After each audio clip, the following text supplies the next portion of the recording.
Donc, je suis ravi d'accueillir aujourd'hui Virginie Troussier, donc, qui est à la fois auteure et pratiquant de la montagne, évidemment, et aussi qui a une activité de journaliste. Donc, tu as écrit un livre magnifique aux éditions Guérin, donc Au milieu de l'été, un invincible d'hiver. Donc, c'est une histoire qui est très connue dans l'univers de la montagne, qui est ce drame terrible qui a frappé la cordée Bonatti-Mazo et leurs compagnons de cordée en voulant faire la première ascension du pilier du Fresnay, donc sur la face sud du Mont Blanc, qui est un itinéraire extraordinairement beau, parce qu'il finit par une chandelle verticale à plus de 4000 mètres d'altitude. Et au cours de cette histoire terrible, en fait, il y a une succession de tempêtes qui vont bloquer la cordée à quelques mètres finalement de la sortie. Et on va avoir à faire une obligation de faire retraite, finalement, de redescendre vers le bas de la vallée. Et la chose va se transformer en tragédie terrible. Moi, cette histoire, elle est connue. Ce que j'ai beaucoup apprécié dans ton livre, Virginie, c'est effectivement la capacité à aller au cœur, en fait, des tripes de chacun des membres de cette double cordée franco-italienne qui s'est reliée par amitié et finalement qui a créé des liens absolument incroyables sur le plan affectif. Et ma question vers toi, comment tu as perçu la place de l'amitié dans cette histoire de survie? Est-ce que ça a été un des leviers qui a permis finalement à quelques-uns de s'en sortir? Quelle est sa place en fait dans ton récit?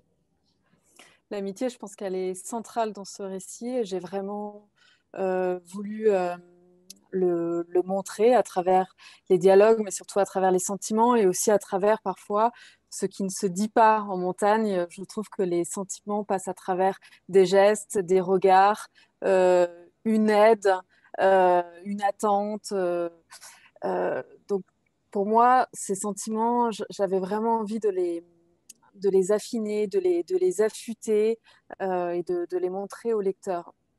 Ça m'a paru central parce que bien sûr, avant de commencer cette histoire, j'ai lu tout ce qui avait été écrit, tout ce qui avait été dit sur cette histoire, comme tu l'as dit, très très connue. J'ai lu toute la presse de l'époque. J'ai lu le récit de Bonatti dans son livre Montagne d'une vie, dans ses mémoires. J'ai lu le récit de Mazo et j'ai rencontré aussi Pierre Mazo qui est l'un des survivants et qui est en vie aujourd'hui. Donc je suis allée chez lui à plusieurs reprises, on a parlé et j'ai vu aussi autour de son bureau les photos de ses compagnons. Donc, cette histoire date aujourd'hui, a eu lieu il y a 60 ans. Et encore aujourd'hui, il a ces photos autour de lui. Et je me suis dit, mais c'est incroyable. Cette histoire l'a accompagné toute sa vie et ses amis sont toujours là, en lui, avec lui. Et je sais que c'est un des épisodes les plus marquants de son existence, bien sûr à travers le drame, mais à travers tout ce qu'il s'est passé avec ses compagnons.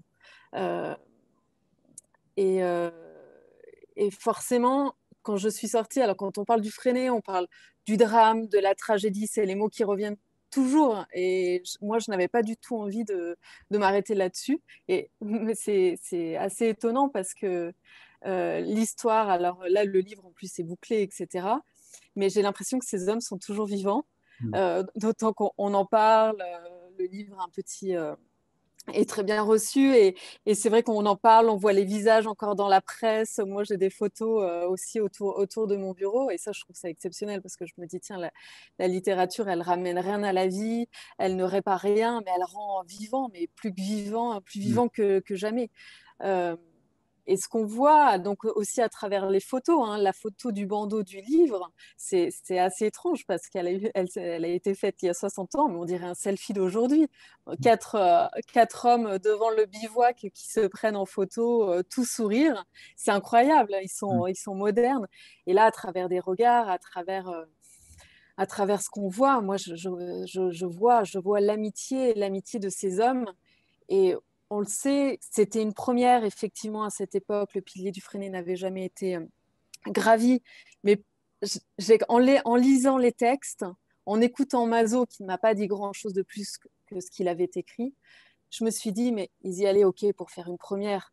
Mais ils y allaient surtout pour partager cette joie d'être ensemble, pour partager un moment assez exceptionnel. Parce que pour moi, j'ai quand même l'impression qu'en montagne, la montagne nous façonne et façonne nos liens.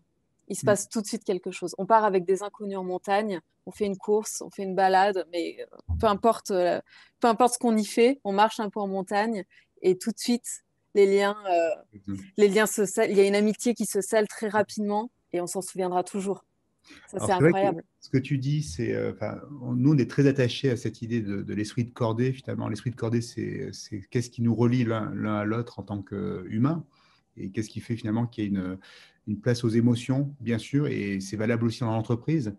Et là, on a à travers ton récit un éloge absolument extraordinaire de l'amitié. Sur quoi, d'après toi, se fonde cette relation d'amitié?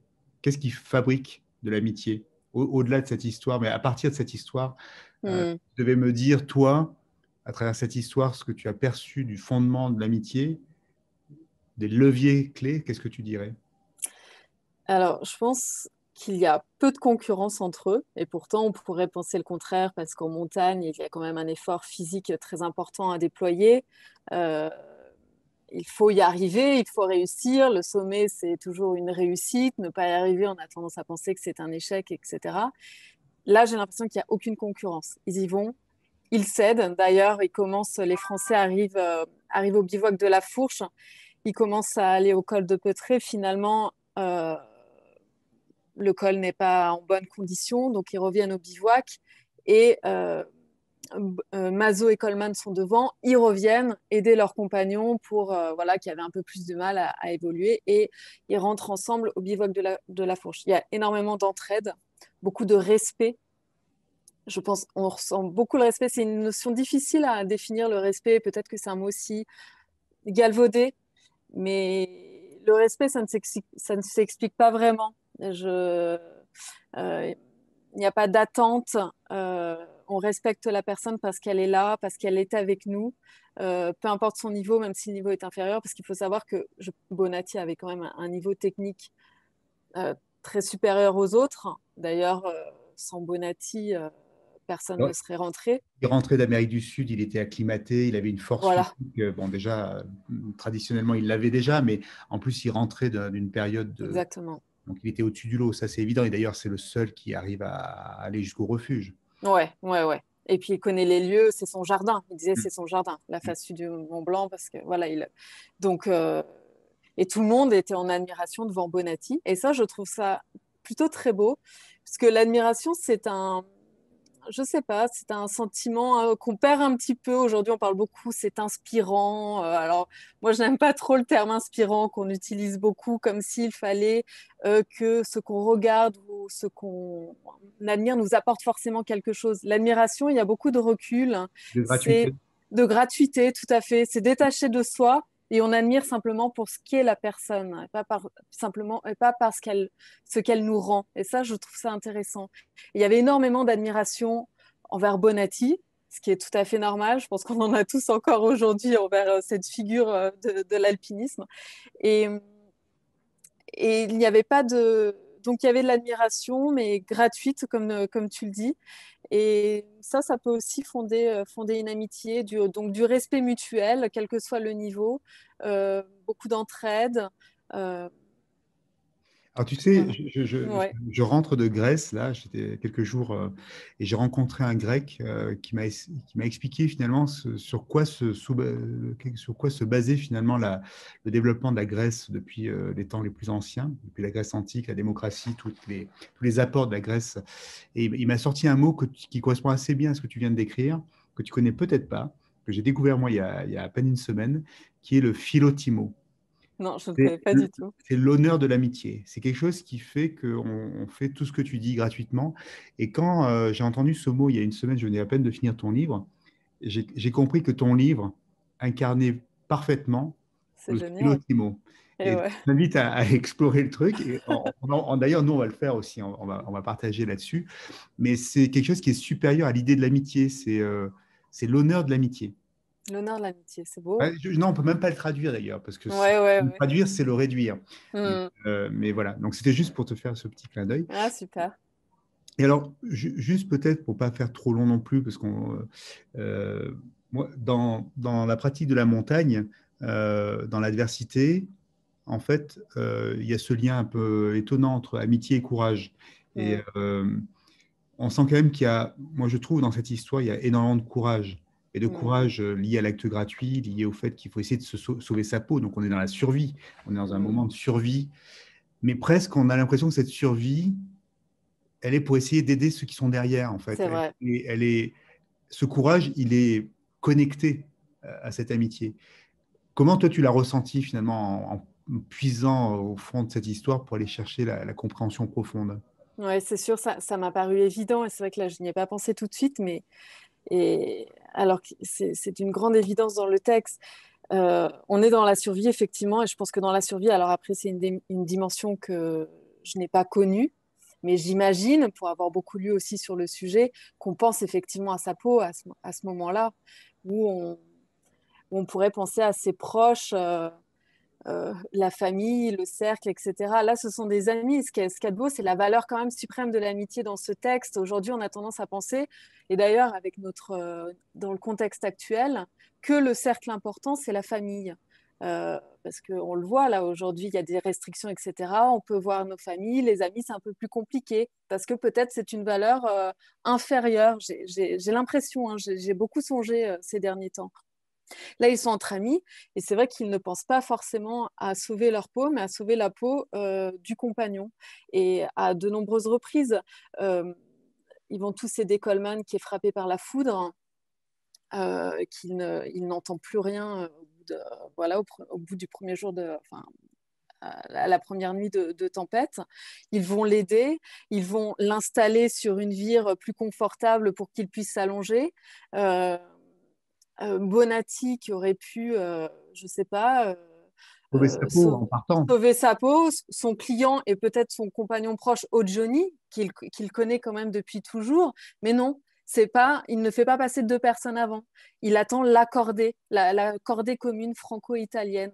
Et les Français, quand il attend au col de l'Inominata pendant de longues heures, parce que certains sont coincés en bas, il attend tout le monde. Et c'est Et ça alors, le... moi, j'ai une interprétation de cette attente qui est que Bonatti, il a tiré aussi les enseignements du drame de Vincent Dorion-Henry.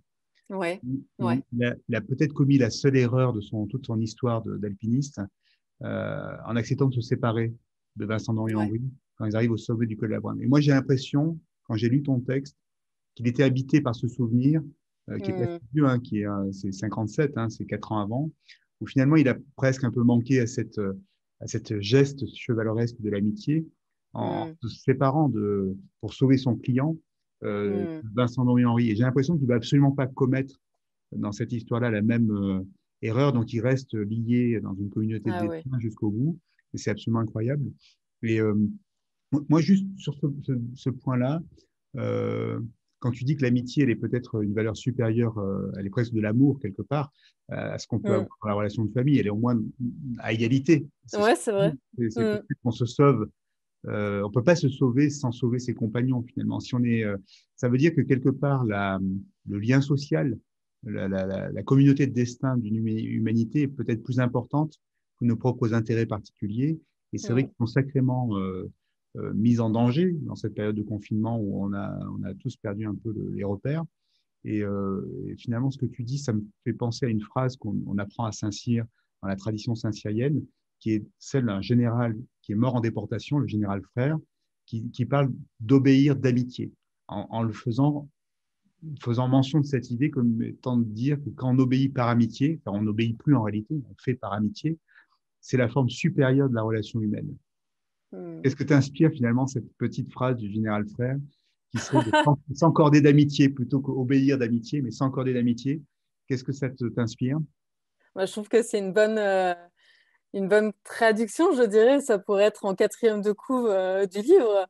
Je trouve que c'est, en tout cas, à la fin de l'écriture de ce livre, je rejoins tout à fait cette pensée. Moi, je l'aime beaucoup, hein.